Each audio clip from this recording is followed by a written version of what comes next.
Hello guys, हम लोग ने मुंबई से आए हैं हम लोग। तो मुंबई से हम लोग ने पहले सर्च किया कि सबसे beautiful property near by Mahabaleshwar में कौन सी है। तो हमने सोचा कि ऐसा लोकेशन ढूंढे जो एकदम नेचर के एकदम क्लोज हो। तो हमने फाइनली सर्च करके फिर निर्वाणा इको एग्रो रिसोर्ट को सिलेक्ट किया और हमारा एक्सपीरियंस यहाँ पे बहुत ही शानदार रहा। यह जगह छोड़ के जाने का मन नहीं कर रहा है। तो इतना प्यारी जगह है, मतलब लाइक पूरा सराउंडेड बाय माउंटेन्स है आजू बाजू।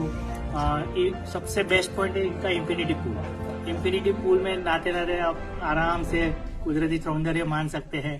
और बच्चे लोग को खेलने के लिए मॉल एडवेंचर पार्क है, इंडोर गेम्स है, प्लेइंग एरिया है, रेस्टोरेंट में काफी अच्छा खाना मिलता है। स्पेशली गुजराती और महाराष्ट्रन क्यूजिन आप ट्राई कीजिए, यहाँ पे आए। और स्टाफ भी बहुत फ्रेंडली है, बहुत ही પોલાઇટ ફ્રેન્ડલી સ્ટાફ है। ઇફ તમે મહાબળેશ્વરની ભીડભાડથી થોડે દૂર નેચર સાથે રહેવા માંગો છો તો આ મસ્ટ વિઝિટ પ્લેસ છે નિર્વાણા ઇકો એન્ડ એગ્રો રિસોર્ટ।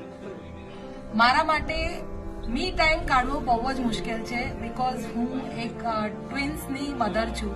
તો મારા માટે મારો મી ટાઈમ એટલે મારી એક ફેવરેટ બુક, એક કપ ગરમ ચા અને કુદરતી સૌંદર્ય।